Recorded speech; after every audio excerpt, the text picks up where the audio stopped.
अस्सलामुअलैकुम viewers, welcome to my channel Hannah's magazine. कैसे हैं आप सब व्यूअर्स? कल बहुत ही ज़्यादा तबीयत ख़राब होने की वजह से मैं वीडियो अपलोड नहीं कर सकी, तो कल की वीडियो आज अपलोड कर रही हूँ। और आज एक बहुत ही ज़बरदस्त सी चीज़ आपके साथ शेयर करने लगी हूँ। हमारी बहुत सारी रेसिपीज़ में, बहुत सारी डिशेज़ में यूज़ होने वाली चीज़ है। बाजार से भी कुछ एक्सपेंसिव ही मिलती है, क्योंकि जिस हिसाब से महंगाई है तो आप सब जानते हैं कि हर चीज़ एक्सपेंसिव ही होती है।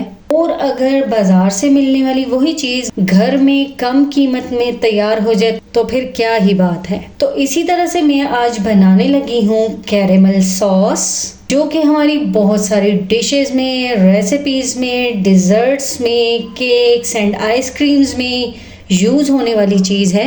और इसका टेस्ट बहुत ही ज़बरदस्त होता है। ये हमारी डिज़र्ट्स को एक नेक्स्ट लेवल का और ज़बरदस्त सा टेस्ट देती है। तो चलिए तमाम बातों को छोड़े और बना लेते हैं कैरेमल सॉस इंतहाई इजी और कम इंग्रेडिएंट्स के साथ। हम यहाँ पे कैरेमल सॉस बनाने के लिए चूल्हे की तरफ आ चुके हैं। हमने एक बर्तन चूल्हे पे रख दिया है, तो इसमें डाल देंगे हम 1/2 कप चीनी।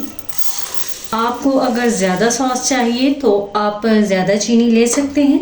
यहाँ पे मैंने चीनी की एक लेयर लगा दी है और अब हम इसको बिल्कुल लो फ्लेम पे मेल्ट होने देंगे। फ्लेम बिल्कुल हाई नहीं करेंगे, इसलिए कि अगर हमने फ्लेम हाई किया तो चीनी जल जाएगी और उसका टेस्ट बिल्कुल ख़राब हो जाएगा। इसको हम बिल्कुल भी चलाएंगे नहीं, कोई स्पैचुला स्पून यूज़ नहीं करेंगे। अगर हम ऐसा करेंगे तो चीनी क्रिस्टलाइज हो जाएगी, जबकि हमने चीनी को क्रिस्टलाइज नहीं करना बल्कि इसको कैरेमलाइज करना है। तो इसको मेल्ट होने देंगे। इस काम के लिए तकरीबन 5 से 6 मिनट का टाइम लग सकता है। और इस चीज़ को अच्छे से समझने के लिए आपको सबसे पहले इस तरह से कोई लाइट कलर का बर्तन लेना होगा, ताकि आपको चीनी मेल्ट होती हुई नजर आए। क्योंकि अगर आप डार्क कलर का बर्तन लेंगे तो आपको बिल्कुल भी चीनी मेल्ट होती हुई दिखाई नहीं देगी। तो बेस्ट रहेगा कि आप इस तरह से कोई लाइट कलर का बर्तन लें। जैसे ही आपको दिखाई देना स्टार्ट होगा कि साइड्स की चीनी आहिस्ता आहिस्ता मेल्ट हो रही है, तो फिर आपने ये करना है कि अपने इस बर्तन को पकड़ के बिल्कुल स्लोली यूं घुमाना स्टार्ट कर देंगे। बिल्कुल आहिस्ता आहिस्ता ये काम करेंगे। अभी भी वही फ्लेम है, फ्लेम हमने हाई नहीं किया।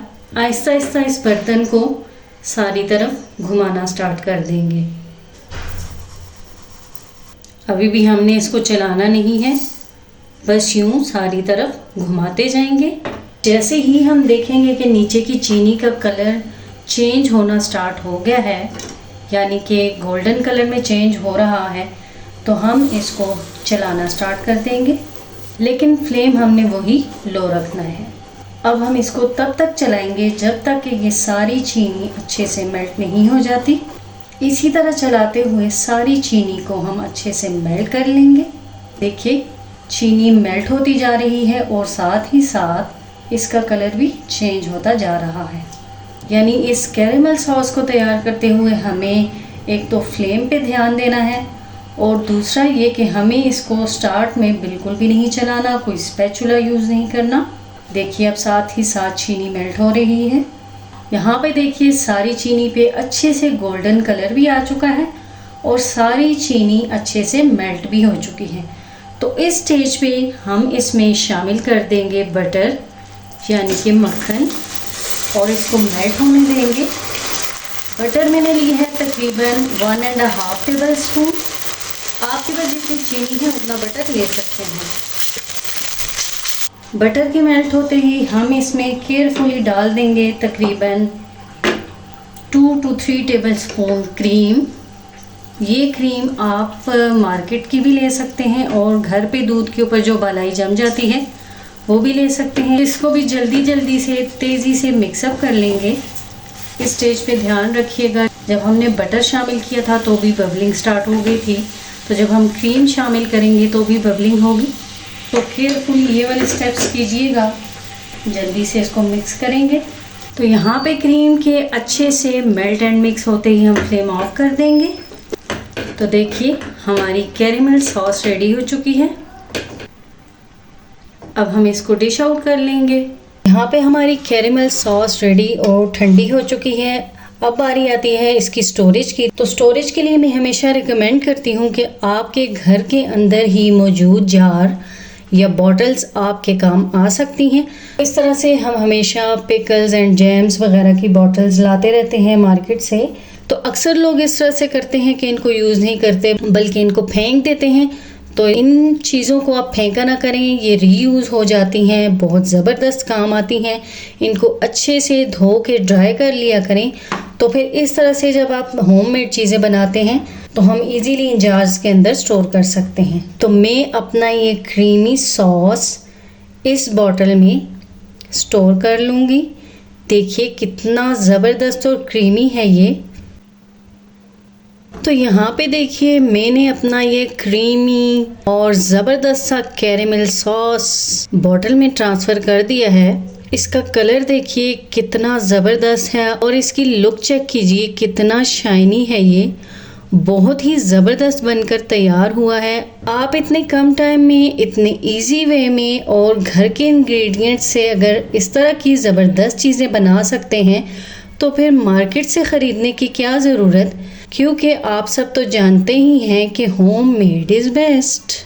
अब आपको जब भी कोई रेसिपी बनानी हो, कोई भी डिज़र्ट बनानी हो, कोई आइसक्रीम बनानी हो, कैरेमल केक बनाना हो, तो आप इस तरीके से इतने इजी वे में ज़बरदस्त सा ये कैरेमल सॉस तैयार कीजिए और अपनी रेसिपी को कंप्लीट कर लीजिए। इस स्टेज पे रेसिपी कंप्लीट हो चुकी है, लेकिन अगर आप रेस्टोरेंट स्टाइल या प्रोफेशनल तरीके से सॉस बनाना चाहते हैं तो फिर इसमें एक चुटकी नमक और थोड़ा सा वेनिला एसेंस डाल के मिक्स कर लीजिए। मैं यहाँ पे आपको कुछ टिप्स देना चाहूँगी कि फर्स्ट टाइम अगर आप कैरेमल सॉस बना रहे हैं तो आपके साथ कुछ थोड़ी बहुत प्रॉब्लम्स हो सकती हैं, तो इसलिए उन प्रॉब्लम से बचने के लिए आप पहले ही एहतियाती तदाबीर कर लीजिएगा। एक तो ये कि आप लाइट कलर का बर्तन यूज कीजिएगा जिसमें आपको चीनी मेल्ट होती हुई दिखाई दे। सेकंड ये कि फ्लेम बिल्कुल लो रखेंगे आप। थर्ड ये कि जब तक चीनी मेल्ट होती दिखाई नहीं देती आपने तब तक बर्तन को बिल्कुल भी नहीं हिलाना। नंबर फोर्थ, जब आपको चीनी साइड से मेल्ट होती दिखाई देगी उस टाइम आपने करना ये है बर्तन को उठा के घुमाना स्टार्ट कर देना है। स्लोली आप ये काम करेंगे, इस तरह से सारी तरफ से चीनी आहिस्ता आहिस्ता मेल्ट होती जाएगी और जब नीचे की सारी चीनी मेल्ट हो जाएगी, थोड़ा सा कलर चेंज हो जाएगा, तब आपने उसके अंदर स्पैचुला का इस्तेमाल करना है। उससे पहले आपने उसके अंदर कोई भी चम्मच वगैरह नहीं चलाना, नहीं तो चीनी क्रिस्टलाइज हो जाएगी।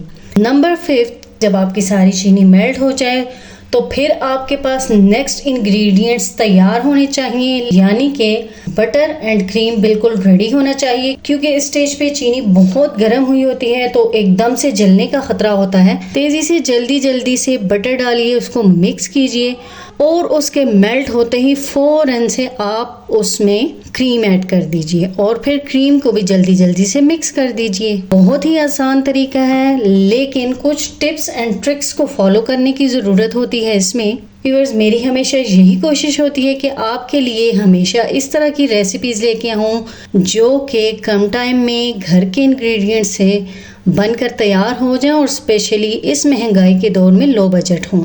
उम्मीद करती हूँ कि आपको मेरी आज की ये रेसिपी पसंद आई होगी। तो मेरी इसी तरह की हेल्दी, होममेड और क्विक रेसिपीज़ देखने के लिए मेरे चैनल को लाइक एंड सब्सक्राइब ज़रूर किया करें और बेल आइकन को प्रेस करना ना भूलें, ताकि तमाम नई आने वाली वीडियोस के नोटिफिकेशंस इजीली आप तक पहुंच पाएँ और आप मेरी इस तरह की होममेड रेसिपी से मुस्तफ़ीद हो सकें। तो व्यूअर्स, इसी के साथ मुझे दीजिए इजाज़त। नेक्स्ट हाजिर होंगे फिर किसी हेल्दी, होममेड और क्विक रेसिपी के साथ। तब तक के लिए अल्लाह हाफिज़ एंड बाय बाय।